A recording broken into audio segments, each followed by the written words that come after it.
we're going to start off with this. Axios. Israel gave the White House its demands for ending the war in Lebanon. And when we say Israel gave Lebanon its demands, you're not talking about negotiations. You're talking about demands, like it states. When Amos Hochstein goes to Lebanon, he goes to threaten them, goes to warn them, you know, what the Israeli boss wants from you, and you need to follow suit.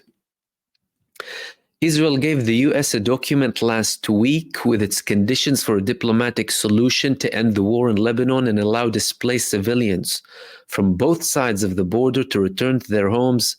Two US officials and two Israeli officials told Axios. The Israeli Prime Minister's office gave the paper to the White House ahead of President Biden's envoy, Amos Hochstein, and his visit to Beirut on Monday to discuss a diplomatic solution to the conflict.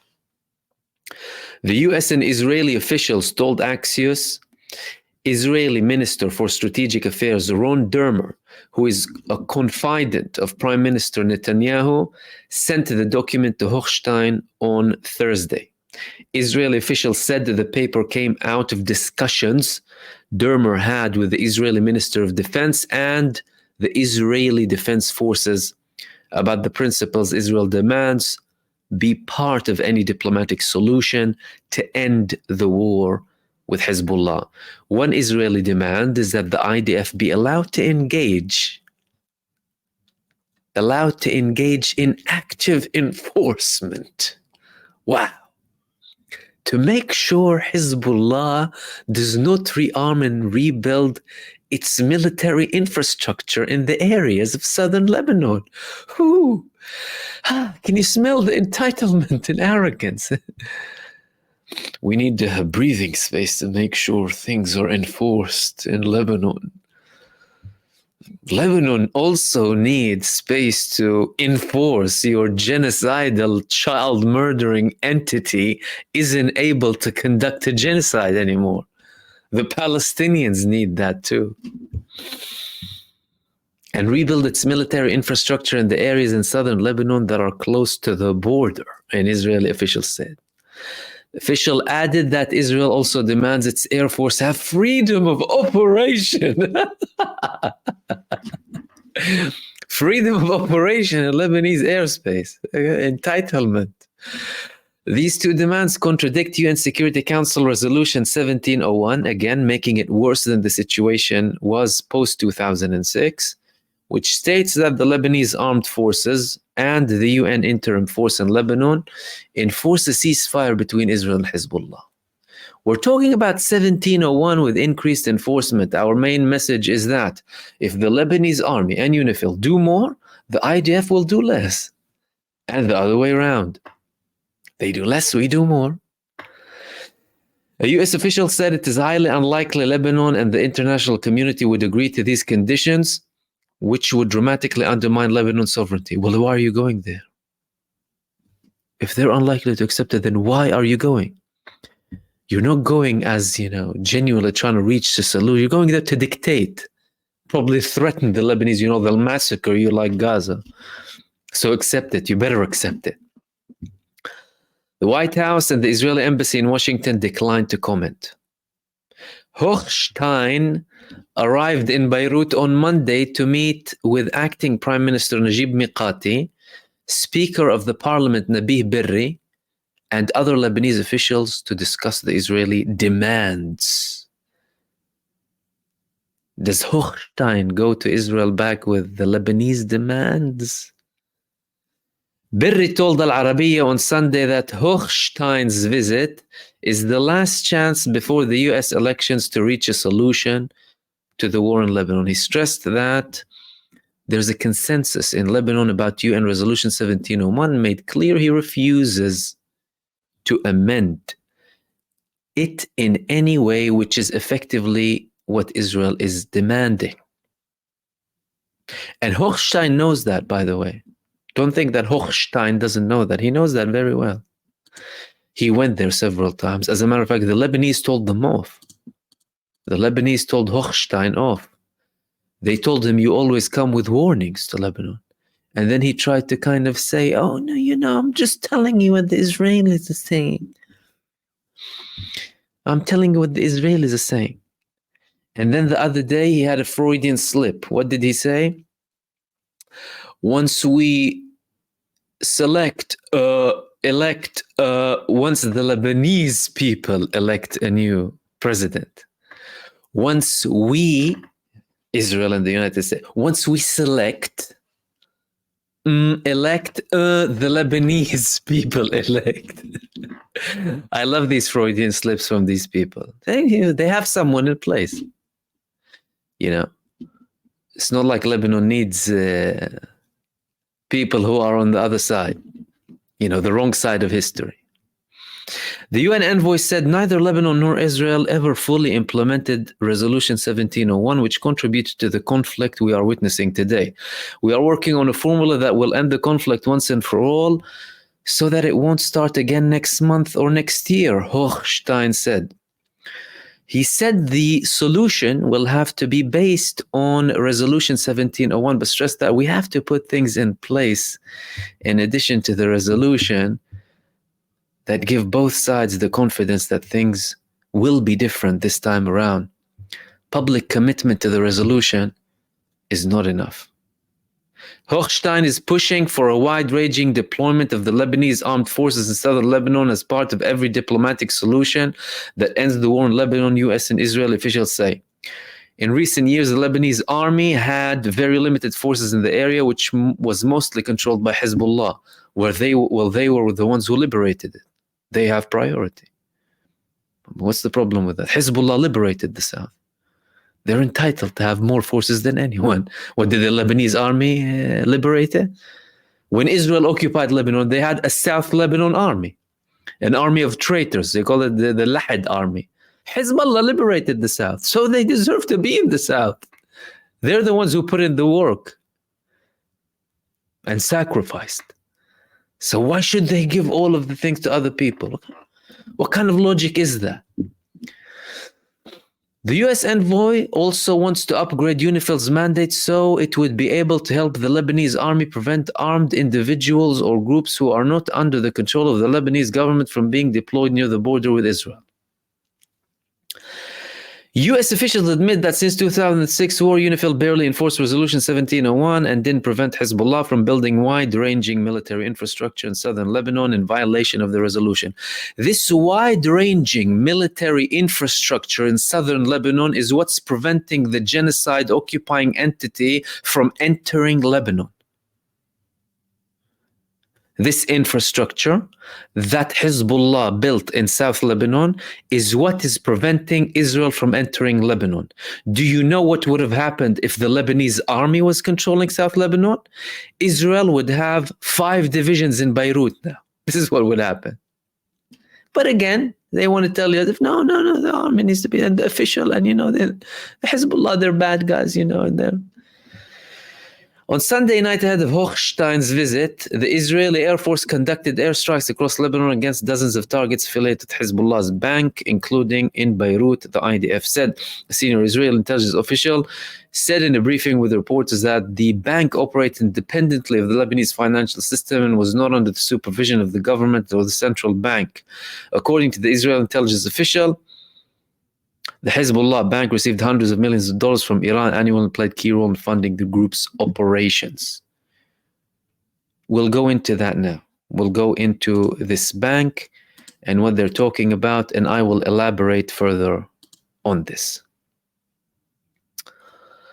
This bank, which is really mostly supporting people in need because the banks have ridiculous amounts of interest, and Hezbollah had this financial system to support people who are more in need, is called Al-Qard Al-Hassan. And Israel wants to destroy every lifeline again. So they're saying, Hezbollah, they have it. And they're not just saying about this institution, by the way. They're saying that some Lebanese hospitals have Hezbollah money underneath them. Sahel hospital said, we called the Lebanese army and Lebanese government, come and check the hospital and please check if Hezbollah have money under the hospital. And they said Israel is saying that to justify that they want to destroy the hospitals. This is what they're doing. But anyway, they already started the attacks on Al-Qard al-Hassan, helping people in need in Lebanon without ridiculous interest rates, because the situation, financial, economical situation in Lebanon isn't great, to say the least. And they're targeting it in multiple places. So we had this report in Al-Mayadeen, in which they said they specifically targeted branches of Al-Qard al-Hassan financial institution in the southern suburbs of Beirut, Baalbek, and southern Lebanon. Hamad emphasized that the foundation serves all Lebanese citizens and noted the provision of scholarships for 5,000 university students studying abroad. He also highlighted that the attacks on Al-Qard al-Hassan coincided with the arrival of U.S. Envoy Amos Hochstein in Beirut. Literally, these people come, they come worse than Satan. Like Anthony Blinken used to come to Israel, see massacres against the Palestinian people. The bearers of bad news. In a related context, Hamas said, rebuking Israeli claims that the foundation is Hezbollah's financial arm, saying Al-Qard al-Hassan is a costly institution for us and we do not make any profit out of it. And here they elaborated more that the institution is focused on providing loans to individuals for specific periods to support their economic needs and services. And that they opened several branches with licenses from the Lebanese government. And of course, the US government has imposed sanctions. Of course, they'll impose sanctions on anything that they don't like, anything that doesn't submit to their will. They'll impose sanctions and tell you they're terrorists and tell you they're this and that.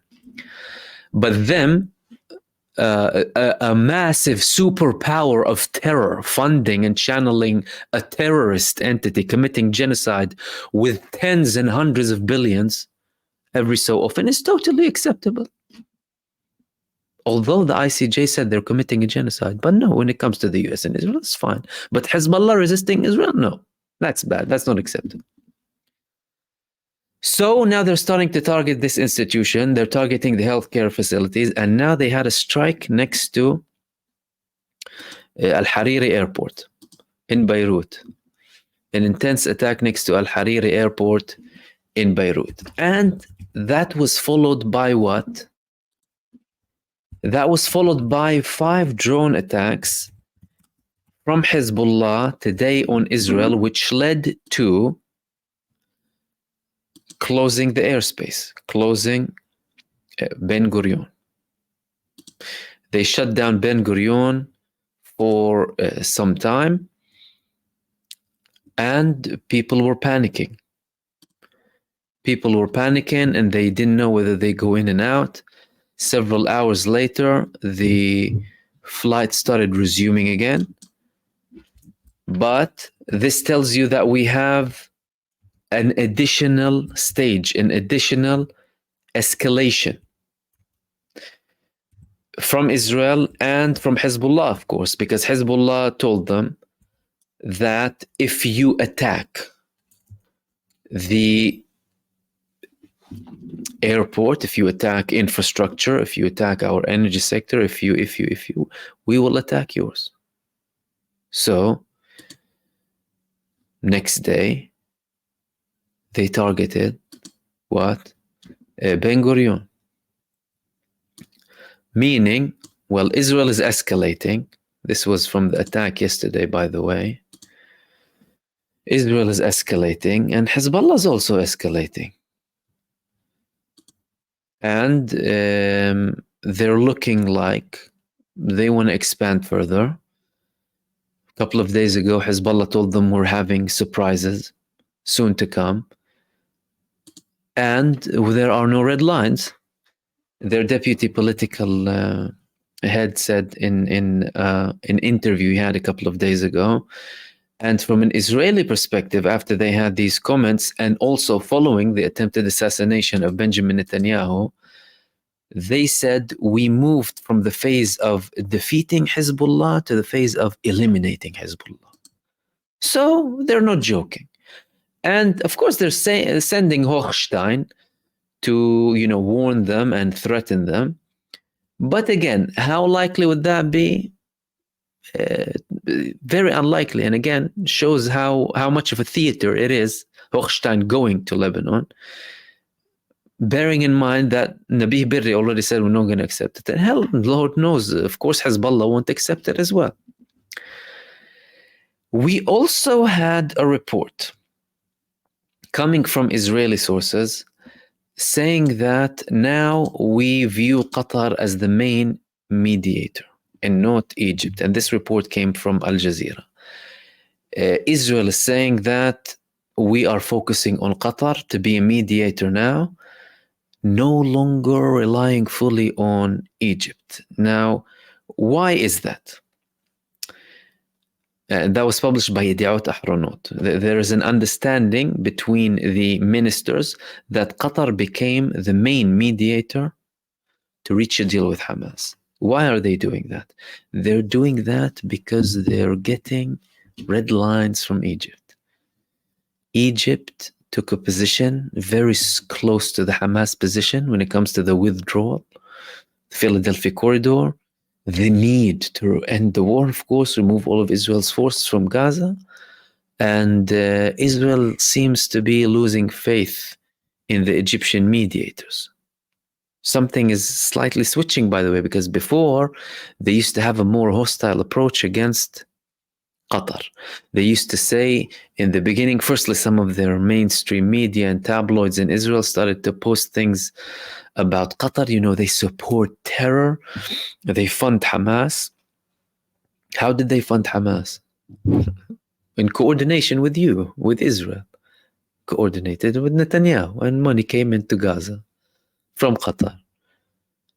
Full coordination with Israel. And Israel was thinking, yeah, Hamas, maybe they think, we're allowing this money to go in, they'll be quiet and be happy to control 2 million Palestinians and, forget about the cause, forget about Palestine, talk, have speeches, have these massive gatherings, but don't do anything because the money's coming. Basically become a new PLO West Bank. Become a new Palestinian Authority in Gaza, similar to the West Bank, and that's it. Submit. We also have a network of informants for Iran that has been caught by Israel. They caught a network of people who have been operating for a long time, Israeli Jews, giving information to Iran, and some people in Israel are calling to completely give them the death sentence, because according to them, they helped Iran with the recent attack. Some of them were from Azerbaijan, some of them were from other locations, some of them were from Ukraine.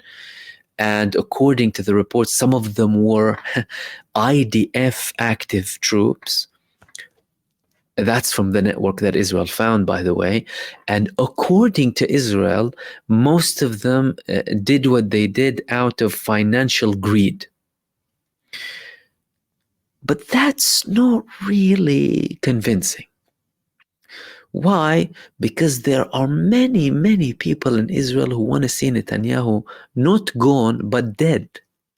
Like I said yesterday, we spoke about the fact that they were hoping he would be in his house when Hezbollah tried to assassinate him, people wishing him death when President Raisi was killed in the helicopter crash. So there is an element of dissatisfaction from the prime minister, and there are people who are very, very angry with him. You need to understand that. And these people in Israel who oppose Netanyahu are fierce in their opposition to Benjamin Netanyahu. To them, he is causing the destruction of Israel. We talk about the destruction and how Israel is viewed globally and the economic disaster and the military failure and all of that. They consider that, some of them, and therefore they view him as the biggest danger to the state of Israel. Why? Because he's causing so much damage. He's not providing any prospect for the future. There is no vision. There is no strategic plan. Nothing is clear. Every time he tells them about something, he goes against it. Now, to them, it's visible and clear as daylight that they took the case of the prisoners of war in Gaza, the Israeli prisoners of war in Gaza, off the table, especially after the IDF chief of staff said that we might not get anyone back alive. So you're talking about an establishment understanding when it comes to these people that we want to get rid of them. We don't want Hamas to have any leverage.